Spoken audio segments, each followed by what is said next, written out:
네, 김경래 최강시사 2부 시작하겠습니다. 지금 들으시는 음악 오랜만에 들으시는 걸 겁니다. 이제 한 번쯤 모셔야 될 때가 된 것 같아서 저희들이 어렵게 또 모셨습니다. 우리 사회의 뜨거운 현안에 대한 지혜를 구해보는 시간입니다. 윤여준의 보수의 품격, 윤여준 전 장관님 스튜디오에 나와 계십니다. 안녕하세요. 네, 안녕하십니까. 오래간만입니다. 한 달 만에 뵀나요? 네, 그렇네요. 한 달 동안 정말 많은 일이 있었습니다. 우리나라 항상 그렇죠. 항상 그런가요? 특별히 좀 그랬던 것 같아요. 워낙 좀 시끄러워가지고요. 예, 뭐 조국 대첩, 조국 대전, 이게 말이 짓기 나름인데. 근데 그 윤 장관님이 네. 쪽 정치 생활도 오래 하시고 기자 생활도 오래 하시고. 네, 기자 생활은 좀 했지만 네. 정치를 오래 한 일은 없죠. 그런가요? 네. 이렇게 한 장관 한 명을 두고 네. 이 정도까지 엎치락뒤치락 이게 공방을 벌였던 일이 있었습니까? 없죠. 기억에? 제 기억으로는 없습니다. 그래요. 예. 어차피 청문회 제도가 생긴 지가 그렇게 오래된 건 아니니까. 다행히 그 전에는 임명하면 끝이었으니까요. 그렇죠. 네. 제 기억에는 약간 좀 시끄러웠던 게 유시민 장관 임명할 때 그랬죠. 그때 근데 이 정도는 아니었어요. 아니었죠. 그죠? 아니었죠. 예. 그래서 저는 사실 이런 정치에 네. 관심을 가진 게 오래되지 않아가지고 예전에도 이런 일들은 별로 없었군요.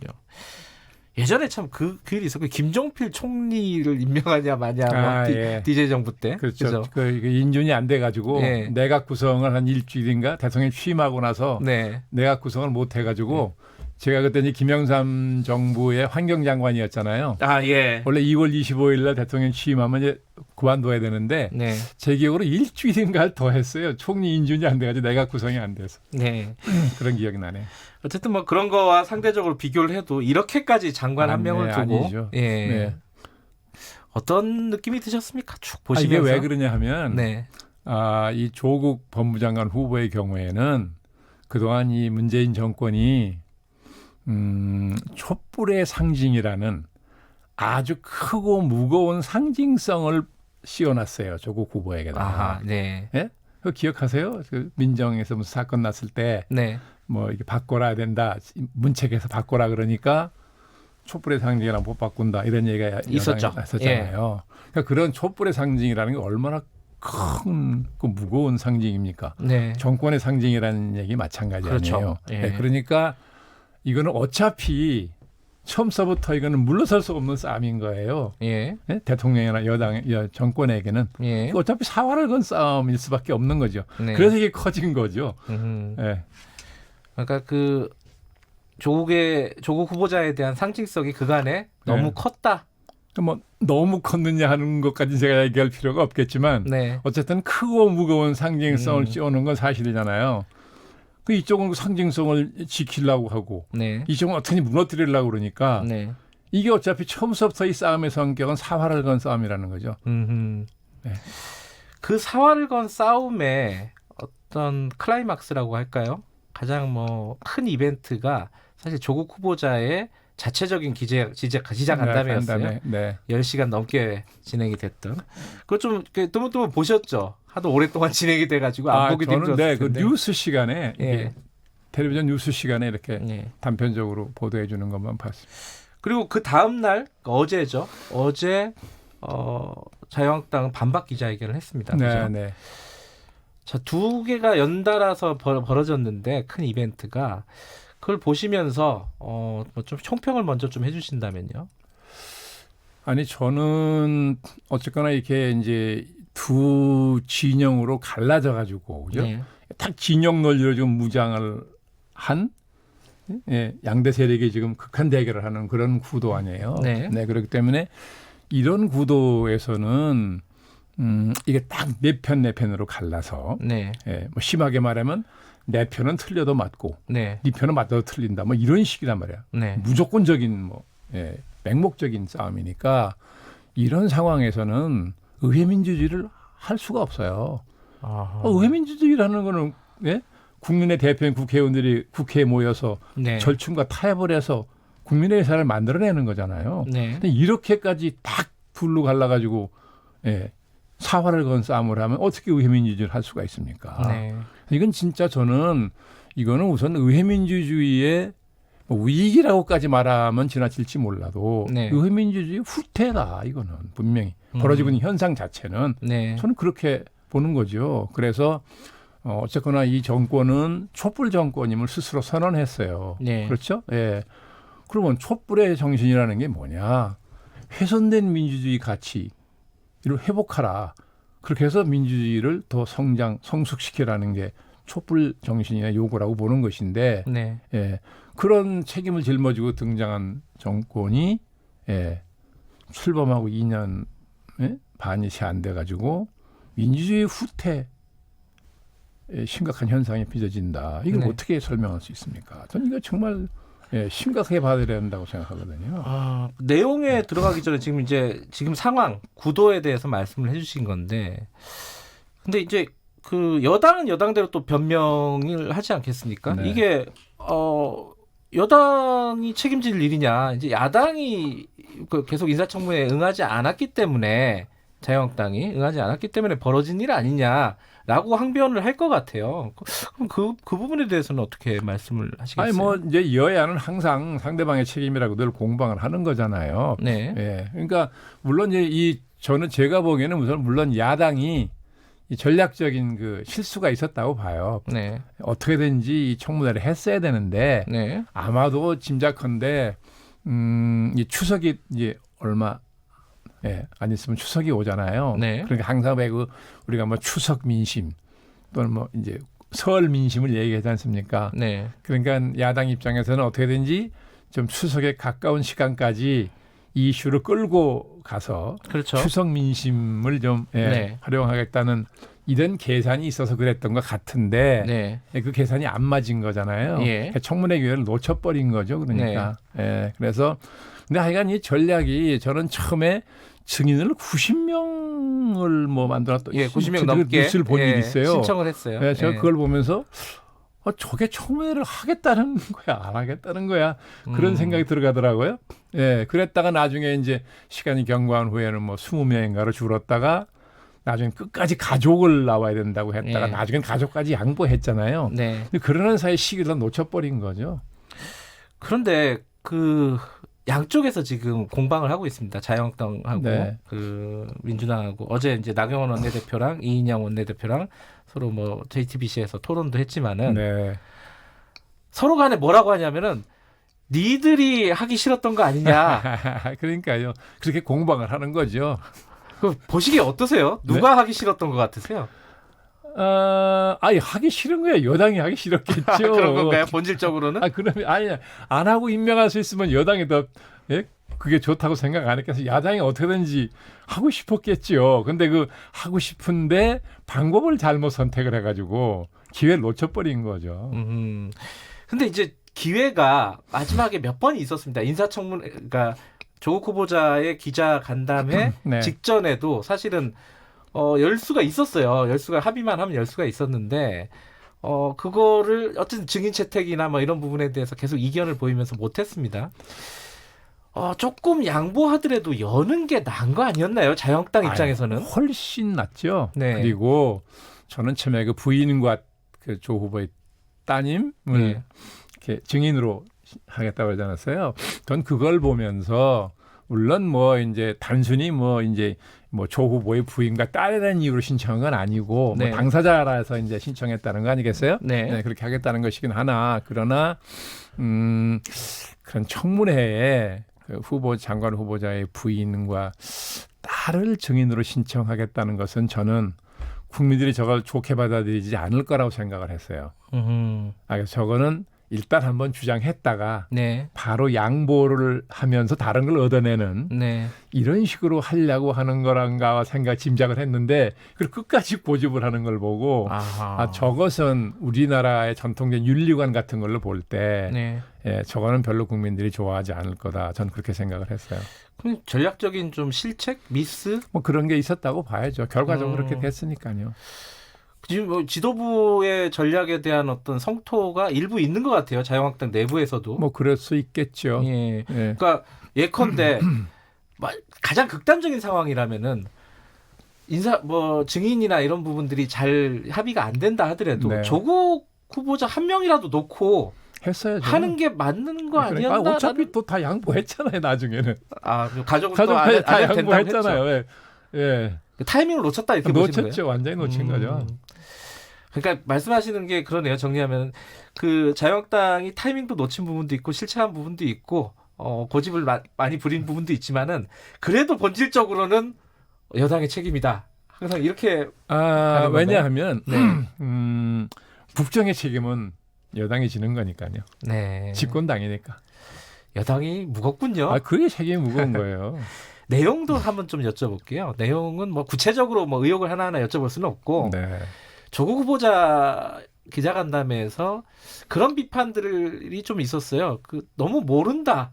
나는 알 수가 없었다. 뭐 이런 식으로 계속 이제 무마하고 가는 거 아니었냐? 간 거 아니었냐? 그러니까 저도 그 뉴스를 이렇게 보면서 네. 그 몇 시간에 10시간 했나? 몇 시간 했죠? 10시에 넘었어요. 그런가요? 휴식 시간까지 다 합하면은 여러 시간 본 게 아니라서 말만 하면은 8시간 한 반 정도 했더라고요. 그렇군요. 예. 뭐 그냥 뉴스 시간에 단편적인 보도만 보긴 했으나 말하자면 이제 의혹이라는 게 제기된 거잖아요. 여러 가지 의혹이. 네. 예. 그런데 그 의혹에 대한 해명을 하기 위해서 저렇게 좀 무리해서라도 저런 그죠? 기자간담회를 만든 것인데 그렇죠. 그 의혹의 내용에 대해서는 얘기를 못한 거잖아요. 다 모르기 때문에 그렇다는 거잖아요. 네. 예. 그렇다면 굳이 왜 저렇게 무리해서라도 저걸 하려고 그랬을까? 아하. 저는 좀 그런 생각이 들어가더라고요. 그러니까 결국 하고 난 다음에 보면 의혹은 하나도 해명이 안 됐다라고 생각한 거 아니에요, 본 사람들이. 사실 그랬으니까. 예. 그리고 조금 더 부정적으로 생각하는 사람들은 뭐 부인과 딸에게 다 미루고 본인은 빠졌다 이렇게 보는 사람도 있지만 어쨌든 본인이 뭐 몰랐을 수 있다고도 보는 건데 그렇다면 굳이 의혹을 해명하기 위해서 그런 간담회를 하는 이유가 있었을까 싶어요. 근데 끝나고 나서 기자간담회 끝나고 나서 여론조사한 게 오늘 아침에 결과가 나왔거든요. 그렇습니까? 네. 근데 찬성 여론하고 반대 여론이 상당 부분 좁혀졌더라고요. 비슷하다는 거예요. 예, 이제 찬성이 반대가 훨씬 많았다가 조금 줄고 찬성이 좀 올라가고 그래서 오차범위 안에 들어가 버렸어요. 근데 이제 그날 제가 이렇게 뉴스 시간에 잠깐 비춰주는 그 답변하는 모습으로 봐서는 그것만 보면서 받은 인상은 뭐 이렇게 막 숨기거나 뭘 감추거나 하는 것 같지는 않은 인상을 받긴 했어요. 그렇죠. 좀 진솔한 느낌은 있었는데 그러니까, 물론 이제 모른다고 한 부분이 많긴 했지만 근데 거기서 지금 하나 또 이제 쟁점 중에 하나가 이게 또 기자 생활 오래 하셨으니까 기자들에 대한 비판이 또 엄청났습니다. 뭐라는 비판인가요? 질문의 수준이 굉장히 떨어진다. 그게 아마도 정치부 기자들이고 민주당 출입 기자 처음에 했는데 나중에는 이제 다른 기자들도 많이 왔대요. 그러니까 이게 아마 이제 법조를 출입하는 검찰을 출입하는 기자들 같으면 더 예리한 질문이 나왔을지 모르는데 정치부 기자들은 팩트에 대해서 그렇게 평소에 예민한 신경을 안 쓰고 있었던 것 아닌가.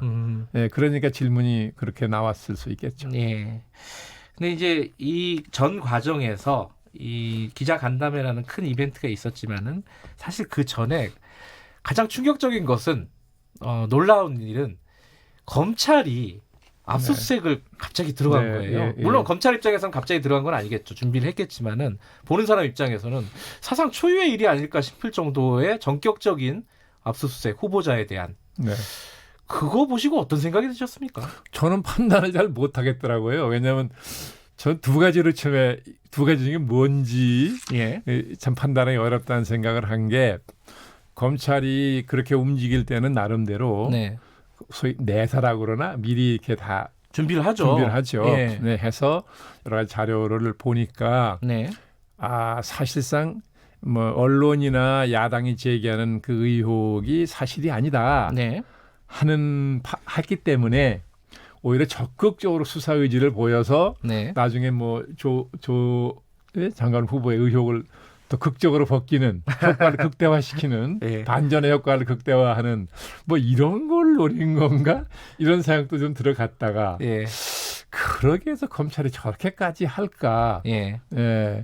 안 그러면 저것이 뭔가 소위 조국 후보를 이제 법무장관 임명하려고 하는 대통령의 의지가 네. 검찰 개혁을 위해서 한다. 그렇죠. 지금 돼 그건 있는 뭐 거잖아요. 명확한 거죠. 예, 네. 그러니까 검찰이 그것은 우리가 받아들일 수 없다 하는 의사 표시를 저렇게 하는 건가? 저는 둘 중에 어느 쪽인지 판단하기가 어렵다는 생각이 들었어요. 물론 이제 검찰이 뭐 거기에 대해서 공적으로 얘기하지는 않겠지만은 언론 인터뷰에 이제 나온 걸 보면은 그러니까 조국 후보자의 뭐 예를 들어 이제 혐의를 네. 극적으로 벗기기 위해서 이제 검찰이 글쎄요. 도와주는 거다. 라는 부분 해석에 대해서는 그렇게 얘기하더라고요. 어떤 이제 검찰 간부가 네. 우리가 그렇게 할 일 없는 조직이 아니다. 그러니까 이게 워낙 의외니까. 네. 네, 워낙 의외라서 이런 일이 거의 없었잖아요. 네. 근데 이제 검찰 개혁에 대한 의지가 사실 이번 정부만큼 강한 정부가 없었어요, 사실. 그리고 그거를 상징한 촛불의 아까 상징이라고 말씀하셨는데 그 검찰 개혁의 상징이기도 합니다, 이 조국 후보자가. 뭐 글쎄요. 그 부분에 대한 어떤 검찰의 어떤 리액션이 아닌가라는 생각도 듭니다. 글쎄요. 그래서 저도 이제 검찰에 예. 고위직에 계시다가 이제 물러나신 분들 중에 아는 분도 있고 그래서 네. 이걸 어떻게 보시느냐고 좀 물어도 봤어요. 네. 그랬더니 그분들도 이것은 검찰이 그 검찰 개혁, 검찰의 힘을 빼려고 하는 그것에 대한 조직적인 저항이라고 봐야 되는 거 아니냐 네. 이런 견해들을 가지고 계시더라고요.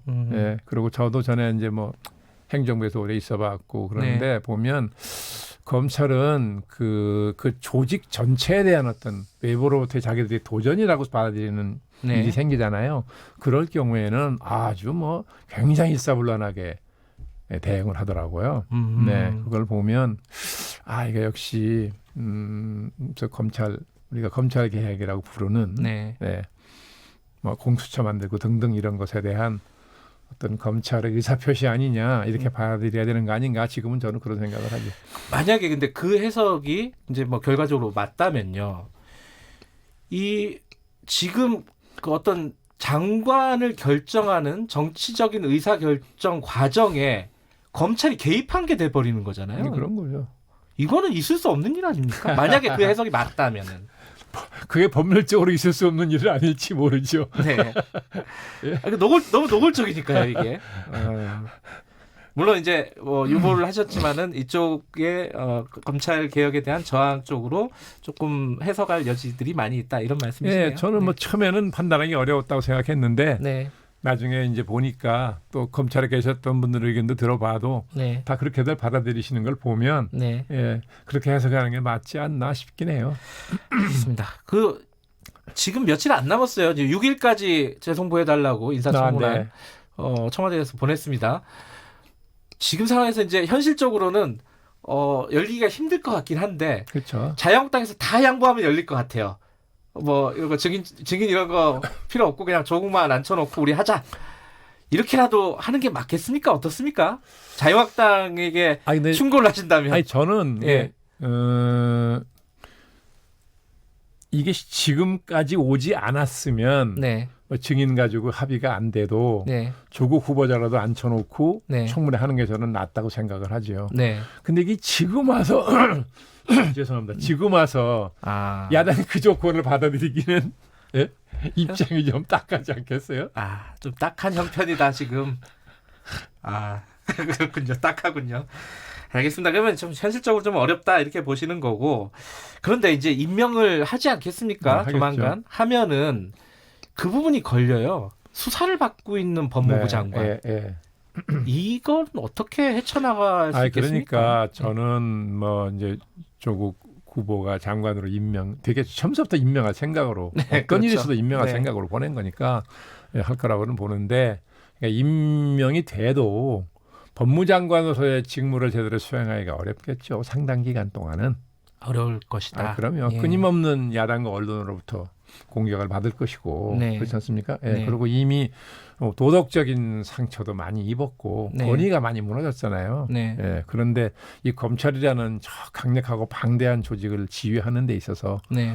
예, 권위가 무너진 상태에서 힘이 빠진 상태에서 그게 어렵거든요. 현실적으로도. 네. 예, 그러니까 아마도 더군다나 이제 뭐 정기국회는 야당이 이제 이걸 주도하는 마당이에요. 네. 항상 그렇잖아요. 더군다나 큰 선거를 앞둔 정기국회는 항상 네. 더군다나 더 그렇거든요. 그러니까 아마 이 기간 동안에 장관이 되면 또 국회 불려나가서 그죠? 그렇죠. 답변하는 상임위 출석도 많이 해야 되고 그럴 텐데 그런 과정에서 또 야당의 거센 공격을 받을 것이고 그러니까 최소한 뭐 정기국회가 끝날 때까지는 장관이 임명돼도 직무를 제대로 수행하기가 쉽지 않을 거라고 보는 거죠. 임명을 강행하면은 중대 결정을 하겠다 이게 자유한국당 쪽에서 나오는 얘기입니다. 나경원 원내대표도 중대 결정이라는 게 어떤 게 있을 수가 있겠어요? 야당들이 예. 항상 극한 투쟁을 하려고 그러면 항상 중대 결심을 한다고 그러는데 지금까지 저는 뭐 여구 야구 간의 과거에 정치에서 중대 결심이라는 말을 여러 번 들어봤는데 한 번도 그게 실천되는 걸 별로 본 일이 없어가지고 중대하지 않았군요, 항상. 예, 그냥 자기들 결의를 보이는 하나의 정치적 수사 아니냐 이렇게 받아들이죠. 그래도 정기국회가 상당 부분 좀 파행을 겪거나 이럴 가능성이 좀 그거는 높아지지 않겠습니까? 불가피하겠죠. 왜냐하면 야당이 지금 그냥 없던 일처럼 국회에 들어올 수는 없을 거 아니겠습니까? 자기들도 명분상. 그러니까 아마도 일정 기간 동안은 국회가 파행되는 건 뭐 불가피할 거라고 보고 네. 그러나 이제 이게 이 추석이 있으니까 그 추석을 지나면서 이제 민심도 보고 휴전 기간인 거잖아요. 그 기간 동안은 그러면서 어떤 돌아올 수 있는 명분을 만들거나 계기를 찾거나 그런 움직임이 있지 않을까 그런 예상을 합니다. 혹시 이게 좀 길게 보면요. 당장 뭐 정기국회가 아니라 조금만 더 길게 총선까지 보면요. 조국 후보자에 대한 이 어떤 이런 여러 가지 뭐 엎치락뒤치락하는 상황 그리고 이 인사청문회 파행 뭐 이런 부분들이 양쪽 당에 어떤 영향을 미칠지 분석을 해주실 수 있으신가요? 아니요, 지금 저는 뭐 그런 쪽의 전문가도 아니고. 아니 전문가시죠. 아닙니다. 그리고 요즘에는 뭐 그런 지표 자체를 예민하게 보지도 않고 그래서. 말씀드리기는 굉장히 조심스러운데요. 지금은 뭐 누구도 어느 쪽의 유불리를 쉽게 얘기하기는 어려울 거라고 보는데 그래요. 다만 그 여론조사 추이를 보면 이렇다는 거 아니에요. 그러니까 이 문재인 대통령을 지지했던 그 2040이라고 부르는 세대. 특히 20대 이탈이 굉장히 심하다는 거죠. 그래서 많이 내려갔다는 거잖아요. 그런데 그 지지를 이탈한 20대가 자유한국당 쪽으로 옮겨가지는 않고 있는 거라고 중간지대에 있는 거죠. 그렇기 때문에 반드시 자유한국당이 유리하다 이렇게 볼 수는 없다고 보는 그건 거죠. 쉽지 않다. 쉽지 않을 거예요. 알겠습니다. 지금 자유한국당이 지금의 저런 모습으로는 내년 총선에서 이런 파동을 겪었음에도 불구하고 민주당을 이기기 쉽지 않을 거다. 알겠습니다. 오늘 말씀 들으니까 마음이 좀 차분해지는 것 같습니다. 그렇습니까? 고맙습니다. 보수의 품격 윤여준 장관님이었고요. 김경래 최강시사 2부는 여기까지 하겠습니다. 잠시 후 3부에서 뵙고요. 일부 지역국에서는 해당 지역 방송 보내드립니다.